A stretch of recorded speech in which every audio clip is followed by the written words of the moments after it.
Welcome everyone to our AP Human Geography review. I'm John from Marco Learning. I'm joined by Danny Sanchez, who is regaled with the regalia of Star Wars. Why are we doing Star Wars right now? It's May the 4th. May the 4th be with you. Get it? And that's why there's a lightsaber on Danny's face and on our dog and on everything. So everyone, on the Marco Learning website, we're going to be putting some materials into the chat as we go through our session. I want to show you something very important and very helpful. And Danny, you have worked on this with Jacob Clark, who did our live stream the other day.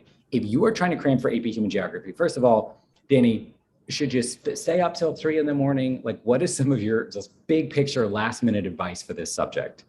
If your plan is to stay up late, to quote the movie, I have a bad feeling about this. And that would be a colossally bad idea. You need to give yourself a cutoff time tonight at some reasonable point. We're going to talk about that again a little bit down the road. But if your plan is to get up till 5 in the morning and then take the exam at 8, you have already, it's a self-fulfilling prophecy at that point. You do not want to put yourself in that position. Absolutely. Like, I mean, the work that you've all been doing so hard this year in your classes, that's the work you're going to cash in on tomorrow in your exam. One thing I do want to share with you all that is useful and sort of try not to think of everything. If you're going to be studying after this, maybe you're West Coast people and we got people from all over the country here. Maybe there's a little bit of time. Focus on just those core units. So we're going to be putting a link to this in our chat. This is our study guide pack. It's totally free on our site. And it takes out something like unit 1 and just breaks it down into a couple of pages for you, and unit 2 and unit 3 and so on and so forth. So check out this resource. It's our free study guide pack. Danny, I'm going to let you go ahead and share your screen. As you guys are watching this video, be sure to comment live in the chat. If you're watching the recording, leave your comments in the section. We answer a lot of them. And if you like this video, press that like button. So Danny, over to you. You can share your screen and we'll get started. All right, perfect. Thanks, John. All right, so our theme for today is May the 4th be with you. A lot of Star Wars references in this one today. Our date today is May the 4th be with you. And our agenda, we're going to be going over a couple of welcoming points. There's going to be a theme of the night, and we're going to try to avoid becoming the theme of the night. Points of emphasis, FRQ reminders, multiple choice reminders, and some final thoughts. And I'll also have time to jump into the chat with you guys and answer as many questions as possible. Man, I think Marco's never looked better than holding a blue lightsaber. I am very proud of that right there. All right, let's continue on from there. The theme of the night is story time. Ta-da! A long time ago in a galaxy far, far away. That is one of the greatest stories ever told in cinema. And for me, I'm actually going to tell you the opposite of this. Don't become a story. Don't become the kid who I'm going to be talking about years from now. This kid did this, and it cost them the opportunity to be successful on the AP exam. So please make sure that you're keeping up with this. And basically, one of the things that comes up as far as story time is, make sure you get to the exam on time. Some of you, you need to be there by 7:30, but school doesn't normally start till 8:15. You can't ride the regular bus. You have to make sure that you find a way to get to school early. All right. I've already got a couple of questions in the chat. Let me take a look at this. Emil's asking, is there a lot about agriculture on the exam? Somewhere between 12 to 15% of the exam is 17%, I mean, is going to be about agriculture. So that is something that you are definitely going to need to look over and know. One thing I like about the agriculture unit, it's pretty straightforward. So you don't end up in a situation where there's a lot of like deep level analysis. There's some, but for the most part, you either know what the farming looks like or you don't. All right. Another question I have, Shayla asking, we talk about political parties and how it affects others. Direct political party talk, the only real place where you might see something like that come up is if we're talking about gerrymandering. And gerrymandering is when you draw political lines to the benefit of an individual political party. That's definitely something to be familiar with. It's a big deal. I'd be surprised there wasn't at least a multiple choice question on it. And in a few years back, there was a gerrymandering FRQ, and it was actually one of the tougher ones. If I remember correctly, out of 6 possible points, the average score was only about a 2 on that one. So that's one that did get a lot of people on there. All right. Are there any specific facts I need to know for the exam? I will tell you, as far as specific facts to know for the exam, it's not trivia night at like a restaurant where like you're trying to win like $100 gift card at the end. I would say to you, just again, if you've been doing what you need to do all year long, you should be prepared. Which unit should we go over the most? I'm not going to tell you an individual unit because you do need to go over all of the content, over all of the material. The main thing I want to emphasize for you is that there are some major themes. And as I work my way through my slides, you'll see what some of those themes are. All right, so continuing on from there, again, the big theme, don't become a story. Make sure you don't miss the start of the exam. Be there on time. Put yourself in a position to be successful. Don't rush there. Don't get there last minute. All right, let's continue on from there. And points of emphasis. I told you I would talk about this. Points of emphasis, things that are almost certainly going to come up on the exam, not necessarily a unit, but the type of themes they really emphasize to us from College Board and the people that put together the AP exam. Gender roles. The role of women is critical to development. Here we see Rey Skywalker, spoiler alert, and again, the female heroine of the story, and the idea that she, is the one that is empowered. She's the one who saves the galaxy.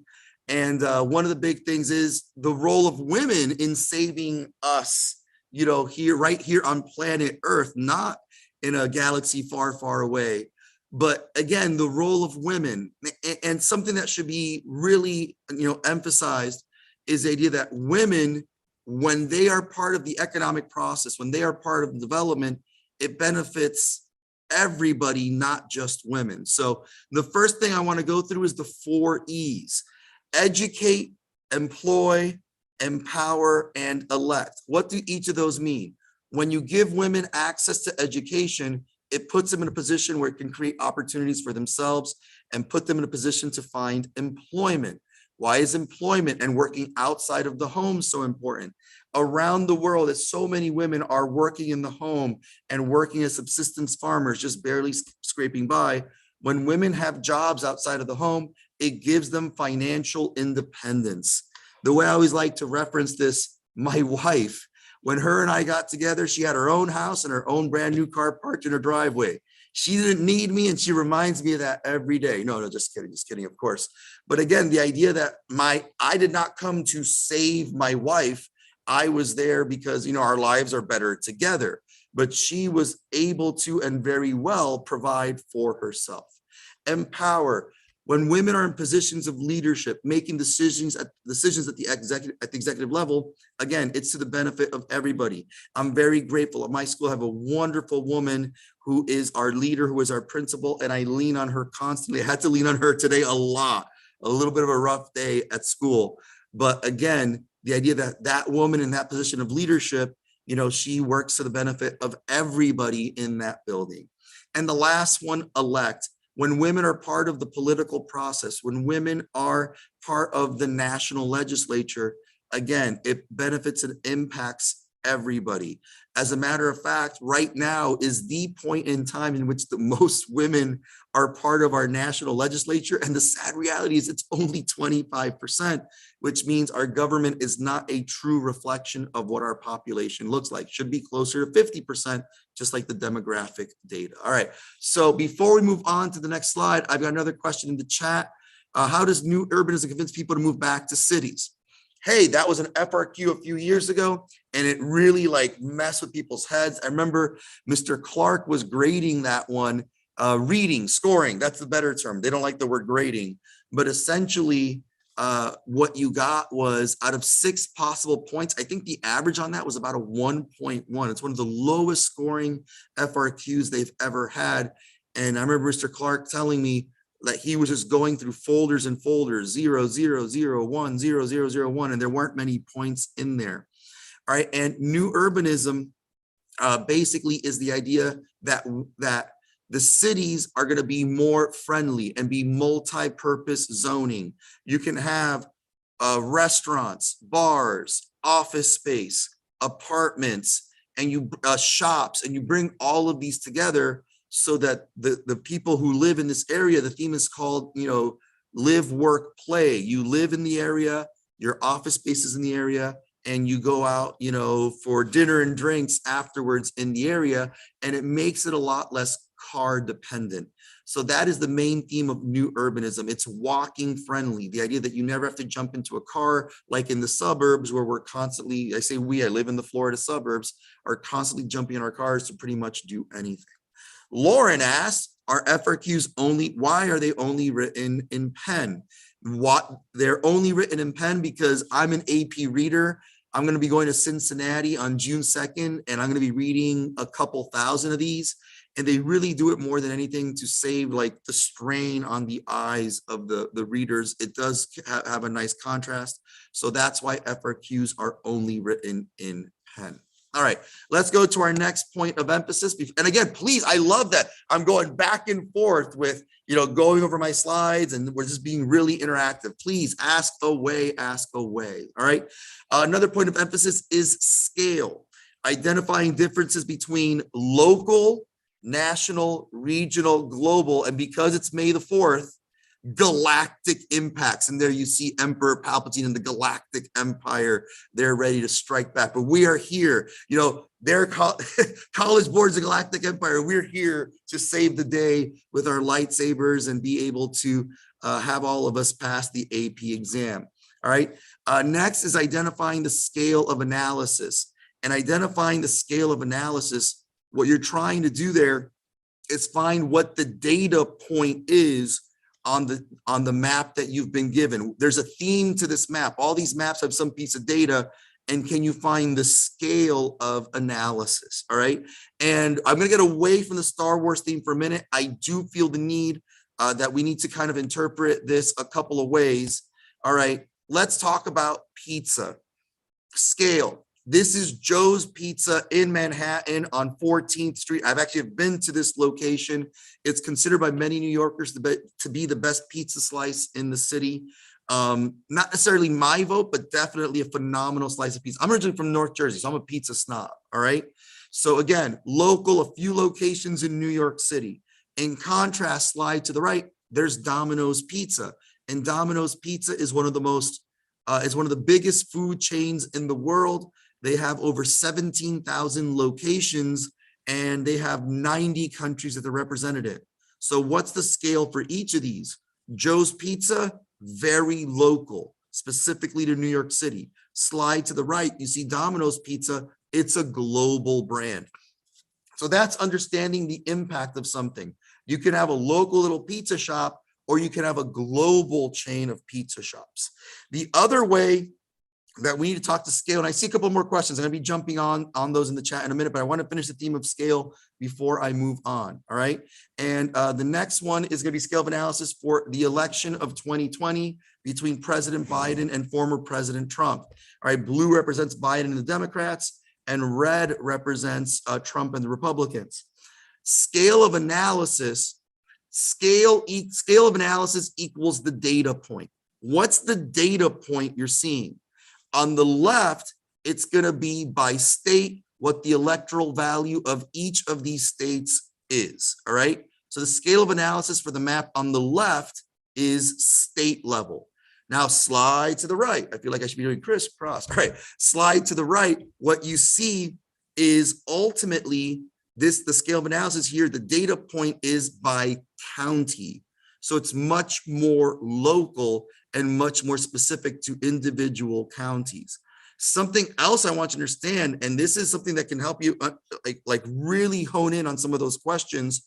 They might give you a data point on the map, and okay, a lot of the Western areas represent this, but what you don't realize is a lot of the Western areas have populations that are very small. So if you look at the map on the right, you would think, oh my God, whoever the person in red is clobbered the person in blue. But the reality is the person in blue won many of the urban areas where the population numbers are much greater, where it's much more densely populated. So again, the ultimate theme from the slide, scale of analysis. On the left, it's state scale of analysis. On the right, it's county scale of analysis, right? And before I move on, I want to jump onto the chat and answer more of your questions, all right? All right. What is the difference between a periphery and semi-periphery country? Periphery are the very poor countries in the world. Semi-periphery are kind of those go-betweens. A great example of a semi-periphery country is China.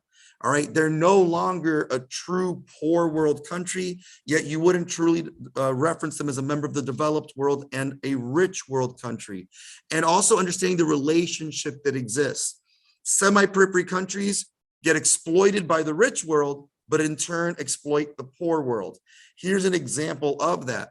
We here in the United States exploit Chinese labor, a lot of the goods we buy, including my iPhone and our special guest star who you'll be seeing in a few minutes. All right, we have a special guest star. Yes, we do. And my special guest star was also made in China. Why? That's our role. They are a source of cheap labor for us. Additionally, look at China as they're transitioning. If you look at the international trade approach, Rostow's model, they're in that drive to maturity where a lot of that lower level manufacturing they no longer do. They're investing heavily in a lot of African countries, trying to build up infrastructure there to see if they can exploit cheaper labor in sub-Saharan Africa as well. So that's their relationship. We'll exploit their cheap labor, and they in turn are trying to build infrastructure to exploit even cheaper labor down the road. All right. Next question. Can I get half or partial credit on FRQ questions? You can't get partial or half credit, but what you can get is each FRQ is typically going to be 7 points. There might be an exception to that, but the reality is they're mostly going to be 7 points each. Can you get A, B, and C points, not get D and E and get F and G? Sure, that's 5 out of 7. That's great. You get 5 out of 7 on an FRQ, you are kicking butt and taking names, all right? Continue from there. What's more impactful on the overall score? The FRQ's multiple choice, dead even, 50-50. Multiple choice is half, FRQs is half, which is another reason why I emphasize on the FRQs, even if you're stuck, do your best to write something. Do your best to write something. All right, let's continue on from there. A lot of, what is this? Wait, I lost my spot here. A lot of, a lot of people are asking to go over central place theory. All right, central place theory basically is how the different sizes of settlements all settle into each other. And the thought process with central place theory is essentially this. You're gonna have your tiny hamlet, then the village, then the town, then the city. As you work your way up through that, each settlement becomes bigger. Each community becomes bigger. They fit into each other in the magic shape. I'm going to ask you in the comments to say what the magic shape is. I know there's a little bit of delay and I'm not actually seeing it right now, so I'll take the word for it. I'm actually having the comments fed to me. All right. But the magic shape, if you haven't written it already, I'll give you another moment. Actually, I'll take a sip of water. The magic shape is hexagons. I hope some of you got that right. The thought process is here. As you work your way from the village to the hamlet, to the town, to the city, more and more services become available. There's kind of a long-winded story I kind of say with this. I'll give you the short version. In a little hamlet, little tiny place in the middle of nowhere, you might not have many food options or many restaurants. Up the road in the village, you have a few more. In town, you might have a few places that open a little bit later. But if you're in a major city, man, if you're ever in Miami, I can tell you where to get a gourmet meal at 4 a.m. I lived there for 15 years. I can tell you where to get a great meal. Also, New York City. Hey, a place like Joe's Pizza, you'll find some great food there for your late night adventures. All right. Continue from there. What in real life examples should we keep in mind for FRQs? Tread carefully within real life examples. One thing that's problematic, sometimes kids go anecdotal where they're telling a story or like, oh yeah, like I live down the street from a guy that did this. Try to get away from that and focus more on large scale issues, things that could be applied that everybody's familiar with, not your cousin Bobby who has like, a farm out in the middle of Iowa. Try to give some more broader aspects, some more big scale, big picture perspectives on real life examples. Also, they might ask you to apply a model in real life. That's the type of thing you can see as far as real life examples. All right. Matt is asking, ethno-nationalism is the idea of having pride in your identity, which can sometimes be problematic if it's at the expense of somebody else's identity. People who want their own country or might want to break away and establish an identity of their own. And again, in a weird way, ethno-nationalism, depending on how it's used, can be either a centripetal force pulling people together, people taking great pride in who they are. You know, usually around like World Cup time, people take very strong pride in, you know, cheering on their country. And I'll be doing that later this year with the United States in the World Cup. On the flip side, if it's ethno-nationalism at the expense of other identities in the country, it might actually contribute to being a centrifugal force pulling people apart. All right, let's continue on with our next point of emphasis, sustainability. You know, protecting the environment. That's a huge theme in this class.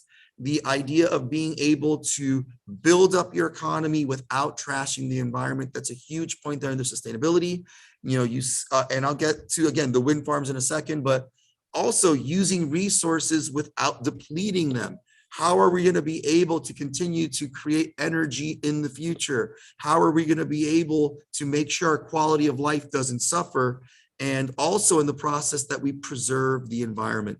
That's a huge theme. Somewhere at some point, you're going to see something about sustainability, protecting the environment. If it's in an FRQ, great. Or if it's multiple choice question, I'd be utterly stunned if you didn't see something about sustainability.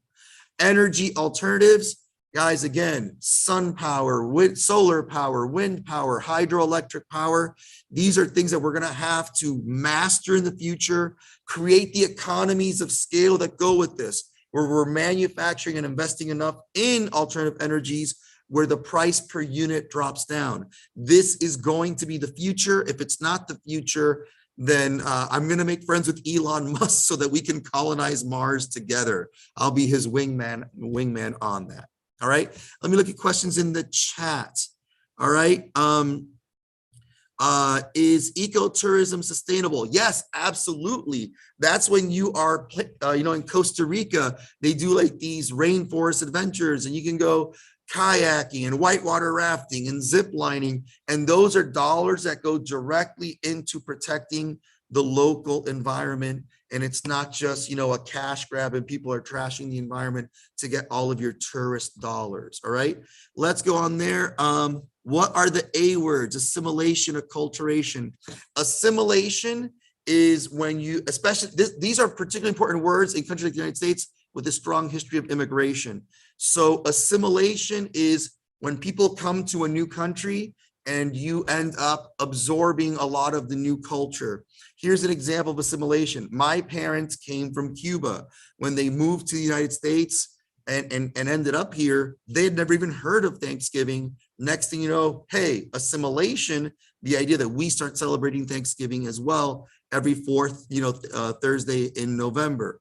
Acculturation is what we do with when we adopt the new culture, but will also introduce elements of our own. For example, the Sanchez family, when we have Thanksgiving, one of the things that comes up, yeah, we'll have all the classic Thanksgiving, the turkey, the stuffing, the cornbread, the green beans, the cranberry sauce, mashed potatoes, gravy, sweet potatoes. We got all that. And then we'll also have rice and black beans and yuca and roasted pork, because we're getting the best of both worlds. That's acculturation. When you adopt the new culture, but also introduce elements of, but maintain elements of your old cultural traditions. Another word that goes with that is syncretism. And syncretism, what that means is when the cultures fully merge as one, blend and come together. A great example of that is going to be in a place like Miami. Miami's a city in America, but in a weird way, it's also kind of a city in Latin America. And the best example I can give you that is going to be Spanglish. It's the reason I can start this sentence in English, y lo termino en español. Yes, hablo español. All right. So again, you see a lot of that in a place like Miami. Going over political boundaries. I normally have the list in front of me. Some of the political boundaries you should be aware of, superimposed boundaries. That's what you got a lot of in Africa, where the colonial powers came in and put borders that made no sense. Geometric boundaries are where you have like straight line borders. Again, going off the top of my head, militarized boundaries, the border between India and Pakistan, specifically in the region of Kashmir. You can also have the border between North Korea and South Korea, the DMZ, the demilitarized zone, which is an ironic name because it's one of the most militarized places in the world. You can have a relic boundary, and that's something that used to be in place. The best example of a relic boundary is going to be the Berlin Wall, which they still have certain parts. I've actually been to Berlin. I went back in 2016, and they have parts of the Berlin Wall that are still intact. Actually, it's become some pretty cool murals as well. So again, those are just some of the ones off the top of my head. There's many, many more. You're going to want to look up the list that goes with those. All right. Continuing from there. Now let's go to exam strategy. Multiple choice question reminders, attacking the question, read the question. That seems like a very obvious thing to say, but sometimes, especially for smart kids, you see a little buzzword and you're like, oh my God, I want to jump all over this. I know what the rest of the question is going to be. Stop, slow down, read the question. Then read each answer option, particularly because remember, it's not pick the right answer, it's pick the best answer. All right, and A might be a right-ish answer, but D might be the best answer. All right, after you've read all three options, A3, I'll tell you, read the question again and ask yourself, what is this question actually asking? What is it really asking? And sometimes it's easier than you realize. Sometimes you realize, oh, this is just vocab, or I can answer this if I know the vocab and I can identify an example of this. Another way it might just be, and I've done this doing practice exams with my own students, I put it on the board. I'm like, hey, what's happening here? They're like, oh, this just means this. And then I'll ask them flat out, do you need to have sat in human geography with Mr. Sanchez for the last 9 months to answer this question? They kind of realize, no, basically, if you can read a chart, you can answer this question.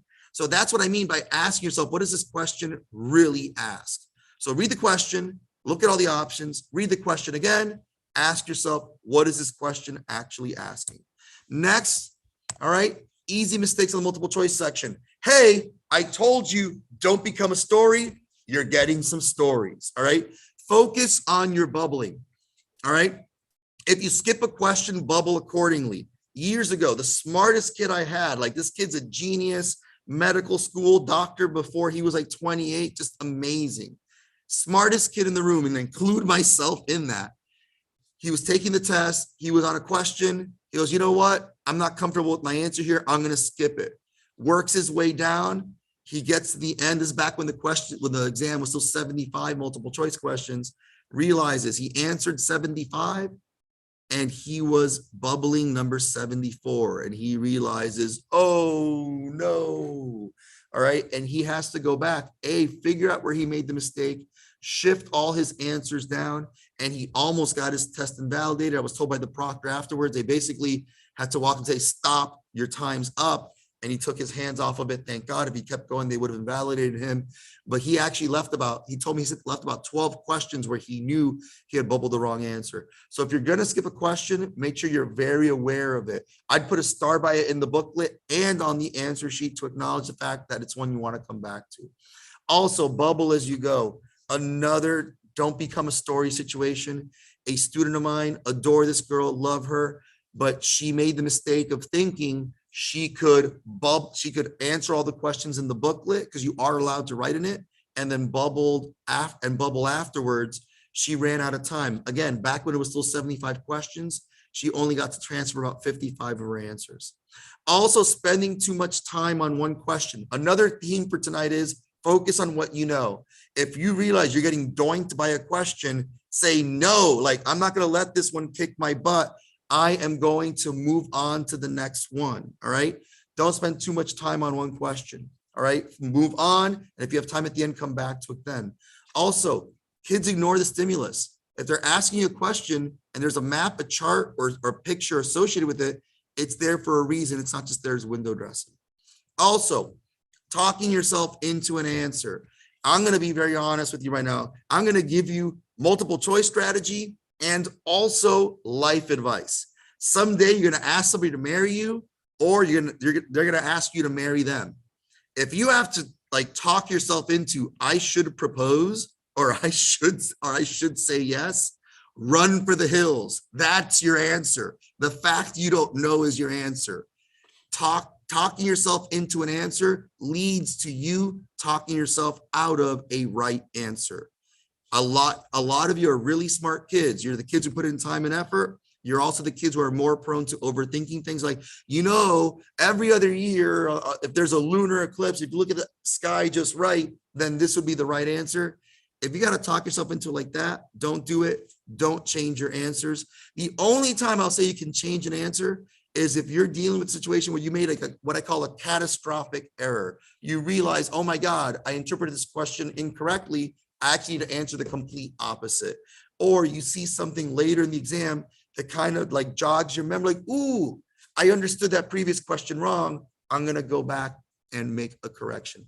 That's when I'll give you permission to change an answer. Otherwise, just roll with what you got. Just roll with what you got.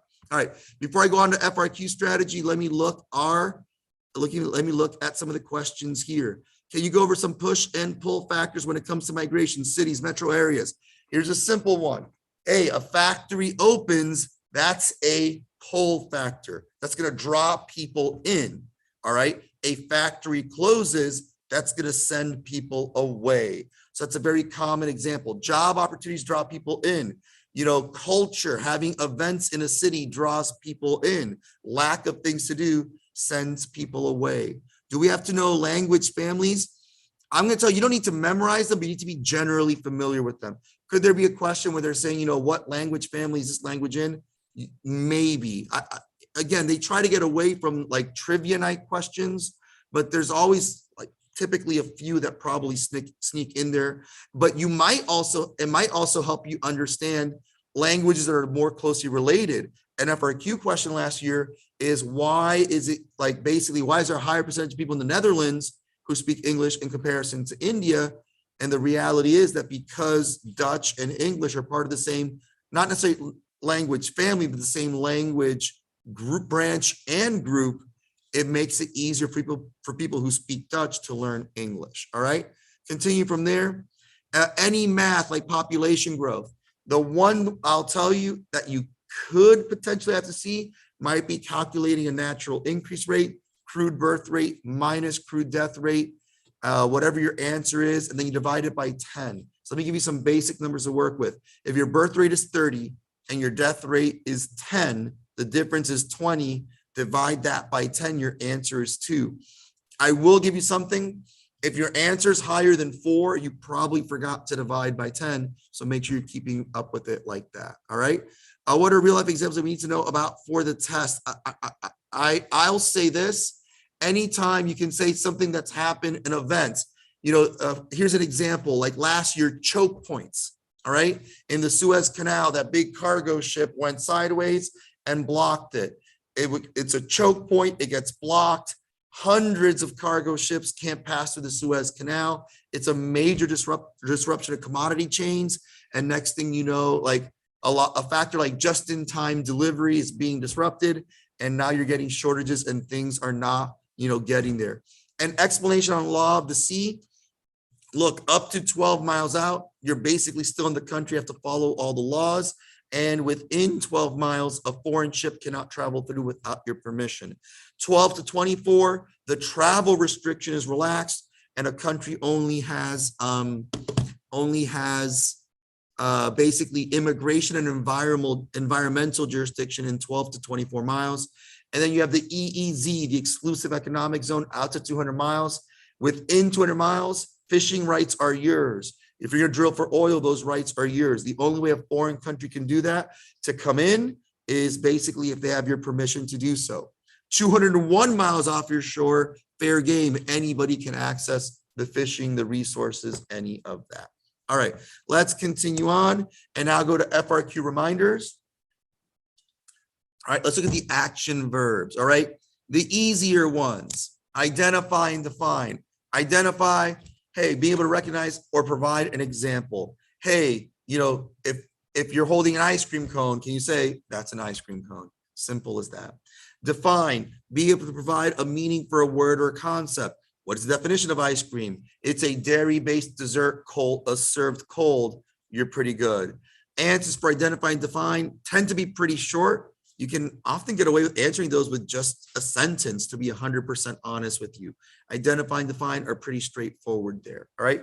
From the easier ones, I'm going to go to the trickier ones. Describe, explain, compare, and explain the degree. Let me do describe. And also, these tend to be longer. You're probably looking at 3 to 5 sentences. You probably want a paragraph for each of these, again, A through G. Describe, proving that you know a concept by providing details. Give me, hey, describe to me what ice cream is. And you'll describe the idea like, okay, and again, you might start off with just a definition. You know, it's a dairy-based dessert served cold, period. It comes in many flavors, period. You know, it can be bought by the half gallon at a supermarket, or you can go to an ice cream specialty shop, period. Some people put toppings on it, and you basically hit them with enough details where you make the person feel confident that you understand the concept. Explain's a little bit trickier. You got to provide that basic understanding and then push it one more step. The way I teach to my kids, maybe not the best way, but it resonates for them. You know, 2 + 2 = 4. That's a description. That's pretty basic. But sometimes you need 2 + 2 = 5. And what I mean by that is you got to go next level. You got to think beyond just what's right in front of your face. And you do that by providing one more step. Use the word because, or establish a cause and effect. And also stretch your answer as far as you can. Don't just talk for the sake of talking. Make sure that you're supporting your answer. Here's an example of like an explain question. Explain why a state like Wisconsin produces a lot of ice cream. And you would get into, all right, well, you know, Wisconsin is perfectly suited for dairy farming, period. But unfortunately, they don't have enough population in the area to sell that much milk by the gallon, period. They then look for alternatives that have a longer shelf life and can be sold to areas beyond the local market, period. Ice cream is a product that travels frozen, can last on a shelf for several months, period. And then you are able to talk about how, you know, you are able to talk about how ice cream is that deeper definition and why it is that Wisconsin produces a lot of ice cream, you know, because there's not enough people to drink all the milk they produce. All right. That's also why they make a lot of cheese and yogurt. Compare, find similarities or differences between the two concepts, reference both concepts. If they tell you, hey, what are the differences between, compare ice cream and brownie. Sorry, I was thinking of like what other dessert to say, because I got a cookie that I have from earlier that I'm just waiting to eat. That cookie's torturing me. I want that chocolate chip cookie. All right. Here's the point. You have ice cream and a brownie. It's not enough to just say, well, ice cream is served cold. All right. You have to say ice cream is served cold and brownies can be served warm right out of the oven. Ice creams are dairy based and, you know, brownies are chocolate based. You need to reference both things. A fatal flaw for a lot of students on compare is they'll give a heck of an explanation for one, but not the other. I'll make it even simpler. I'll say this. I'll say, when it comes to compare, if they actually compare winter and summer, it's not enough to just say winter is cold. You also got to say summer is hot, and you have to show both concepts. All right. Explain the degree. This is the most involved. It's going to make the most work for you. I actually tell my students, if you see explain the degree, push it to the end. You don't have to do A, B, C, D, F, G in order. If explain the degree is C, push it to the end, because you're going to be really working hard for those points there. All right. It's the most involved, the action verbs. It has two distinct portions, and you got to close the loop. One example might be how much of a feature or model is present, and you close the loop by explaining why. Explain the degree to which ice cream shops are located in suburban areas. And you would say, you know, to a very high degree. It's common to find multiple ice cream shops, a Cold Stone, a little local mom and pop shop, and you'd support your answer like that. Or you might say to a very low degree, because they're not a major business. They do manage to operate, though, at a very low, you know, expense. So that is in a way you can interpret. Is there a lot of something or a little bit of something? Also, how can a model be applied to the real world? An example is the von Thunen model. Years ago, there was a FRQ that involved, you know, the von Thunen model being scaled up to the world as a whole. That would be an example. And then you would say, okay, how does it apply? How does it not apply? What are some of the failures of this? All right. Before I move on to the next more FRQ, I wanted to look at some questions in the chat. All right. Can you go over the demographic transition model? Did you just ask me the meaning of life? All right. I will tell you this. If you really want to know the DT model, go on Marco Learning, YouTube search Marco Learning demographic transition model. I give you a full explanation the way I do with my own students. It's almost an hour long if you really want. I can't do that, right now in the next few minutes. Can we talk about the different people and their different models, please? I don't know which models you're talking about. If it's the urban models, I'll just tell you, go online, look at those diagrams. Remember, the concentric is the rings. The sector model is that it pushes outward, multiple nuclei. The idea that you have the CBD and then the secondary CBD that develops out by the edge city. All right, think about that. All right, subsistence farming versus commercial farming. Here's a real simple explanation for that. Commercial farming, you're farming for a profit. Subsistence farming, you're farming for survival. Other things are entailed with that. For example, commercial farming uses a lot of technology. Subsistence farming relies more on people's, their hands, their labor, their animals pulling a plow, things like that. What is a buffer state? A buffer state is a state you put in between, two countries that might be, a hostile relationship, or you wouldn't want them to share a border. If you look at Afghanistan, there's a little area in eastern Afghanistan that sticks out, and right now it separates Pakistan and Tajikistan. And what you get there is basically that goes back to when the British were drawing that border. They did not want the old Soviet Union, which Tajikistan was a part of, to share a border with Pakistan. So that's the idea of a buffer state. Afghanistan was a buffer between the Soviet Union and Pakistan. A shatter belt can be interpreted one of two ways. A shatter belt can be an area like Eastern Europe during the Cold War. Again, the idea that it was specifically placed there by the Soviets dominated Eastern Europe specifically to serve as a barrier between themselves and what they consider to be the threat from the West.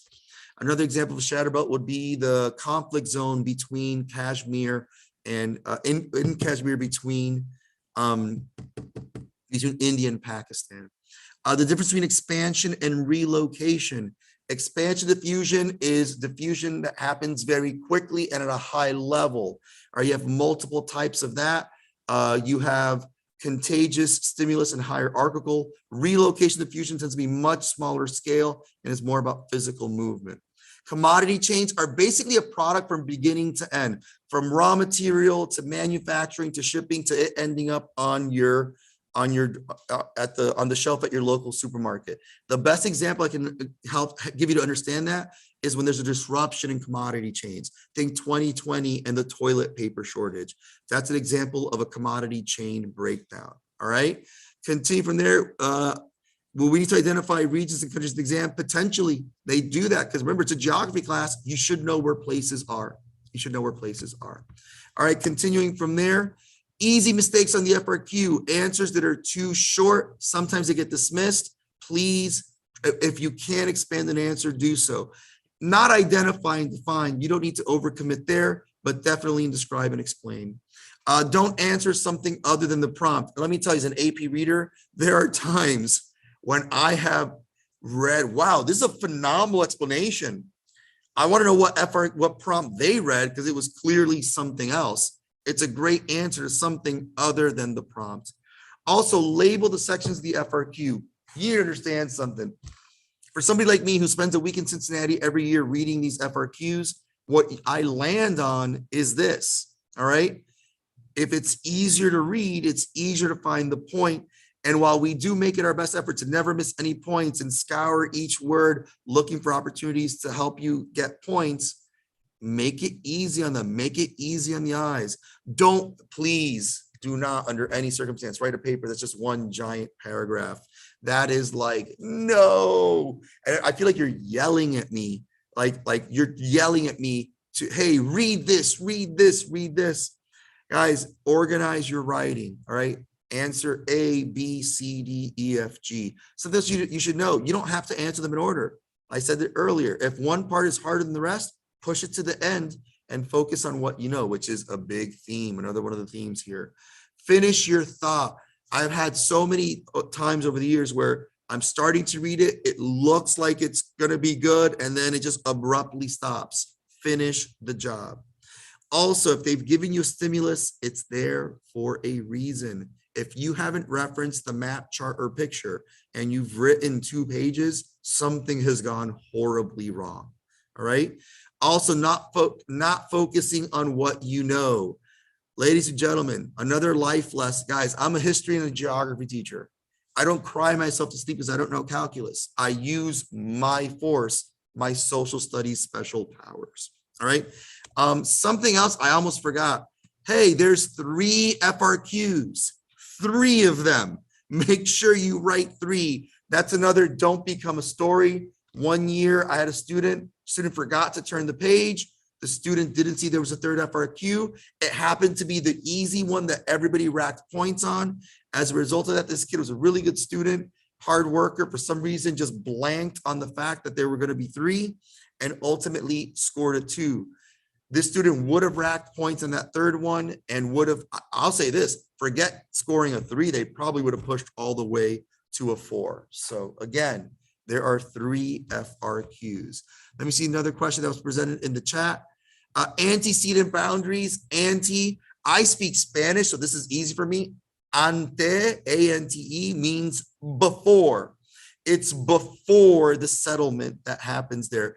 Often referred to as an antecedent boundary is the border between the United States and Canada, which also falls as a geometric one because it's a straight line. But that border was established before both Americans and Canadians had really settled it.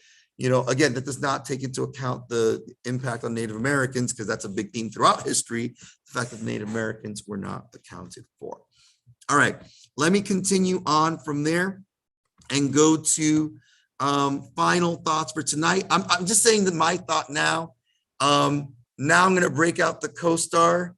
Ladies and gentlemen, my co-star is Grogu, Baby Yoda. All right, ladies and gentlemen, I can't emphasize this for you enough. If you don't know it by 10 o'clock tonight, you just don't know it. Get some rest. Just like Baby Grogu, after he uses the Force, he just knocks out and falls asleep. He normally does stuff. He falls asleep. I don't know why he got all quiet on me. Oh, well, all right, you might hear him in a second. There. No, he's still not doing his thing. All right. If you don't know by 10 p.m., maybe even 10:30, you don't know it. At this point, get some rest, wake up in the morning, and just get ready for the exam. All right. Continuing from there, some other final thoughts for tomorrow. Don't try to cram content. If you're sitting there out there, you know, in the hallway before the exam, it's not warp speed. All right. You're not going to hold the book and get the knowledge by doing this. All right. If you want to look at something that's not overwhelming, look at some easy reminders. Look at visuals out of the textbook. Sometimes they take visuals right out of the textbook and slap it onto the question as a FRQ or as a multiple choice question. Have breakfast before the exam, but avoid sugar. You don't want to crash and burn.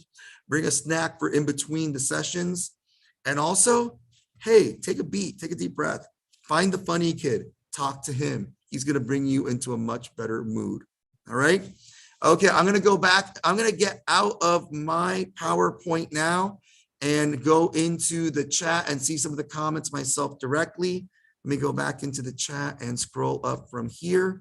All right, and I'm now looking at, oh, wait a second. You don't want to crash. Oh, wait, I'm just realizing I have a delay on myself. All right, and I'm looking at the comments. I realize I'm looking at myself and I'm delayed. All right, it's like, I feel like I'm in the matrix right now. Let me accept some of the questions here. What's up with this chat? Can never finish them all? Or do we know, under no circumstance are you going to only do one FRQ? Under no circumstance is that the case. All right, do all 3. Even if you realize that you are, even if you realize that you're in a situation where you're not going to do very well on one, there's one you're probably not going to do on. So I'm trying to tell you, just do the best you can. All right. Intensive versus extensive agriculture. Intensive agriculture is going to be very much, you know, you use every inch of land. You're using the You're doing a lot of manual labor. Think intensive subsistence, mixed crop and livestock farming. In contrast, extensive, not as much direct hardcore physical labor, happens over a broader area. Pastoral nomadism is extensive. Slash and burn, aka shifting cultivation, is extensive. Ranching is extensive. All right. Can I summarize Weber's least cost theory? Hey, bulk. Here's a real simple explanation: bulk reducing and bulk gaining. If the product gets bigger, manufacture it closer to the people who are actually going to buy it. You know, soda and beer are a big example of this. You know, the main ingredient is water, so you want it to be as close to the market as possible. I grew up in New Jersey, a couple of blocks away from the Anheuser-Busch plant that made the Anheuser-Busch plant that makes the beer. Why? Because within a half-hour drive of me were 12 million people. All right. Malthusian theory, the idea that, you know, we are using resources at a much faster pace than the population growth can support. And the original Malthusian theory made this specific to food. All right. Continuing from there, 42 out of 600 practice tests, good. I'd say that's very good. All right, good job by you.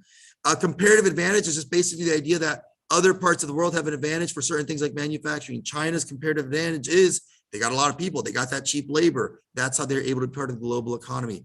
My social security number, no thanks. I like to keep my information private. Continuing from there, moving on.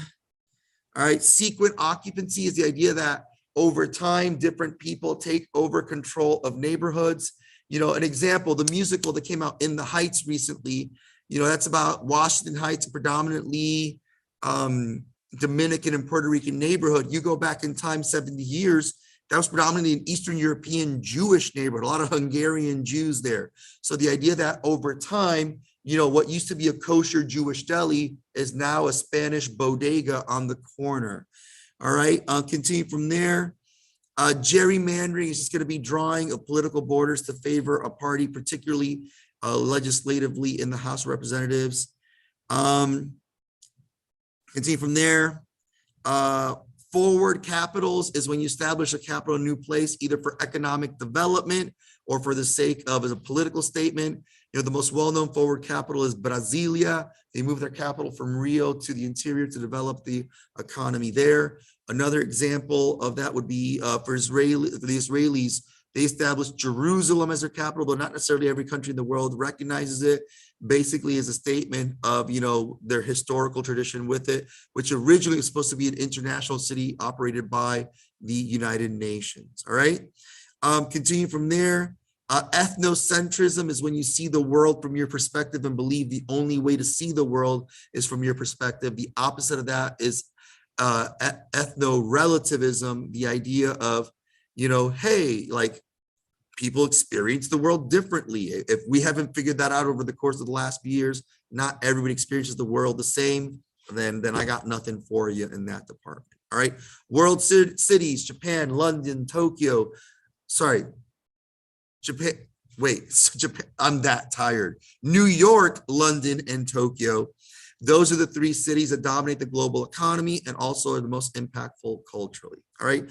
Economies of scale is the idea that the more you produce of something, the cheaper it is to make each unit happen. You know, you want volume in order to make, you know, each unit individually cheaper. That's the big problem with alternative energies right now. Solar power is very expensive. Wind turbines are very expensive. And to be able to mass produce that equipment is critical for our long-term existence as a species. I'm going to lay it out just like that. All right. The enclosure movement is when the British consolidated all the peasant farms in the countryside and consolidated them to be much bigger, dispersed farms that are much more efficient and much better for producing food efficiently. Something I like to say about that. Here's a simple way to understand that. What's better, one farmer with 25 acres or 25 farmers with 1 acre? The one farmer with 25 acres is the much better example, because that one farmer can generate enough food to feed everybody. All right, I'm running out of time here. My final thoughts, my final words for you. Again, if you don't know it by 10:30 tonight, you don't know it, buenas noches, call it a night and get ready for tomorrow. Also, don't panic. If you see questions that make you, if you see things that make you question whether or not you even took the class this year, what you need to do is make sure that you are focusing on the things you know. Get every point that you can. All right, that is it for me. Good night. I'm going to be calling it a day here. Let me get back to the Zoom. Say thank you so much for everybody who participated with us. It was an absolute pleasure. I always enjoy doing this for you. And again, please, remember, your score does not define you. All right. All it does is tell you whether you did good on one test on one day. I've had kids who did great all year flame out. I've had kids who struggled all year, pop a great score. The score doesn't define you. It's not who you are. The only thing I always say is ask yourself, did you give yourself every opportunity to be successful? Did you put in the effort necessary to be successful? I never judge a kid by their score. I judge them by their attitude and whether or not they put in the effort to be successful. On that note, good night. Thank you so much. I believe in you. You're going to do great tomorrow. All right. Good luck to you. Take care and God bless. Bye.